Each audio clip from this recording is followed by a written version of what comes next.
Sotadaf Mem Gimel. Deaga Belev Ish Yashchena. C'est un passage dans Mishlei que la Gemara elle, va expliquer dans la fin du daf précédent, même Bet Amud Bet tout en bas. Et la Gemara va donner deux explications. De ça, on va parler aujourd'hui. Qu'est-ce que c'est Deaga Belev Ish Yashchena? En fait, on a l'habitude de dire Deaga Belev Ish Yashchena, c'est pas exact. Quand on ouvre le passage lui-même, c'est écrit Yashchena. Et Yashchena, en fait, c'est déjà la dracha que la Gemara fait. Deaga Belev Ish, c'est-à-dire quand quelqu'un il a un angoissement, il a quelque chose qui le tourmente dans son cœur, alors le passage qui nous dit Yashchena, c'est tout pour le sortir de ton cœur, ne laisse pas les choses comme ça.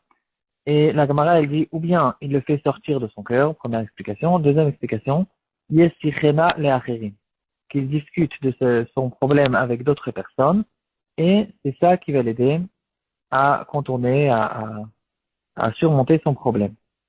Le Ralbag sur Mishlei, il explique comment quelqu'un il peut s'habituer à ne pas être angoissé. Et il dit comme ça, si il est angoissé sur quelque chose qui est déjà passé, c'est considéré comme un shigaon, comme ça il dit, c'est une folie. Qu'est-ce que tu peux changer maintenant? C'est quelque chose qui est déjà passé, ça ne sert à rien d'être angoissé, et donc c'est vraiment une folie. S'il est angoissé sur quelque chose de futur, il a peur de quelque chose qui peut arriver. Ici aussi, c'est pas quelque chose qui est correct, parce que il doit se renforcer dans le bitachon dans Hachem, dans la compréhension, dans le savoir que c'est Hachem qui dirige et qui décide tout ce qui va se passer. Et donc, qu'est-ce que ça change? L'angoissement, de toute façon, Mima Nafshach, il ne va jamais aider. Et donc, il peut faire maintenant des filotes et ça sert du futur, mais c'est pas l'angoissement qui pourra l'aider. Ça, c'est à propos du premier pshat, quand on dit Be'aga belev ish yashchena. Comment on fait sortir l'angoissement du cœur de la personne.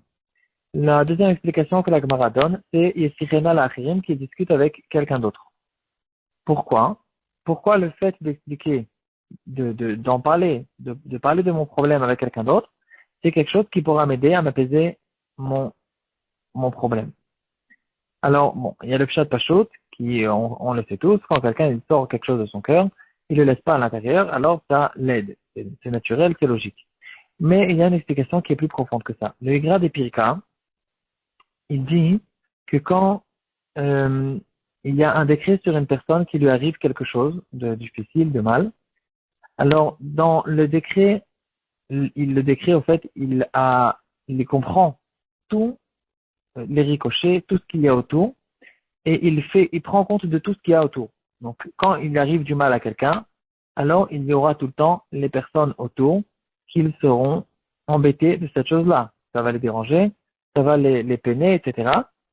Et bien sûr que quand il y a un décret sur une personne, Hachem il prend compte de tout ce qu'il y a autour de cette personne, et il ne donne pas le décret tant que toutes les personnes qui sont autour de lui, ils n'ont pas pris sur eux, ils n'ont pas un décret sur eux aussi, que ça a été décrété dans le ciel, qu'ils sont censés être peinés de cette chose-là.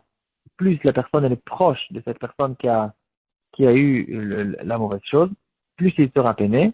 Et donc, chacun, en fonction de sa proximité, il sera peiné de cette chose-là. Et donc, ça aussi, ça a été compris dans le décret, bien sûr.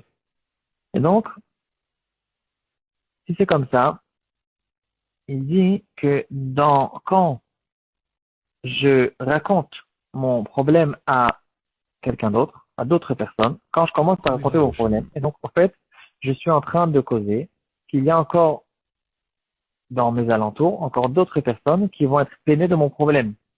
Si au fait je ne leur avais pas raconté, alors ils n'auraient pas été peinés de cette chose-là. C'est que à cause du fait que maintenant j'ai décidé de leur raconter que je suis en train de rentrer dans mon problème encore d'autres personnes.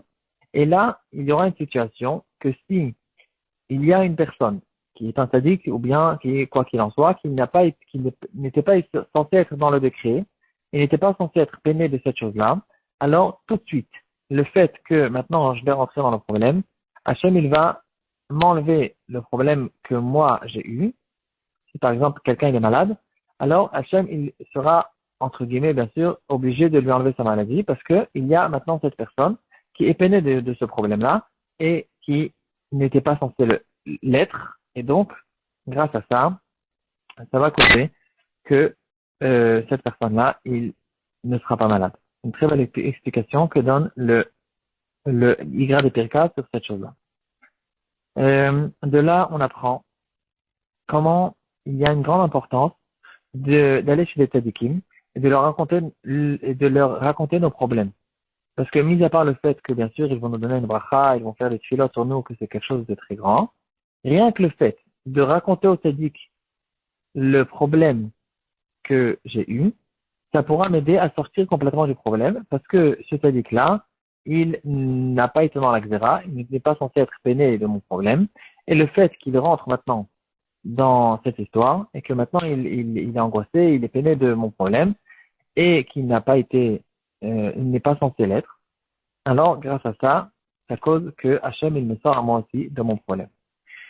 Pour finir, une très belle explication que j'ai vue à propos du terme que la Gemara a donné, Esichena le Acherim, qu'il parle de son problème aux autres. C'est qui les autres?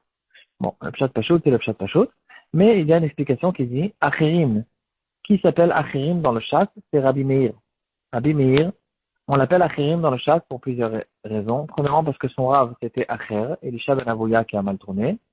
Et une autre raison, parce que, après une histoire qu'il y a eu avec lui, les Rachamim, ils étaient obligés de le mettre en quarantaine, et donc maintenant, on ne veut même plus mentionner son nom, on l'appelle Acher, bien sûr. Dans le degré de ces Rachamim, ils ont décidé de l'appeler Acher pendant une certaine période. Donc, quand on voit dans le chat, par exemple, Alacha Keacherim ou En Alacha Keacherim, on parle de Rabbi Meir. Et ici, quand les Chachamim nous ont dit Yesichena le Acherim, qu'ils le racontent à Acherim, qu'on fait référence aussi à ce Rabbi Meir, qui est bien sûr Rabbi Meir Balanes, et qui a une force céleste incroyable de nous aider dans nos problèmes.